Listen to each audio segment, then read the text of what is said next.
here for another edition of Digicel's Love Notes. I'm here at Yummy's with the infamous movie star. Let's get his perspective on Valentine's. Hi, Sammy. How are you doing? Not doing too bad for my age.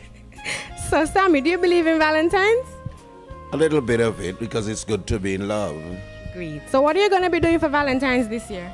Well, as usual, it's a regular day for me, but it's also a momentous occasion where you would try and spend some time with my father, who celebrates on that day. Oh, great. So, tell your dad we said happy birthday.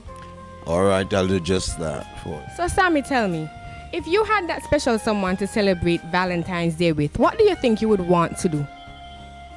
That's a ticklish question, because we know what Valentine means. What does it mean? Just, I would really take that time. Instead of taking out, I'll do the preparations at our home or residence. So, you'll have dinner? I'll do the cooking, and the other things would fall in line.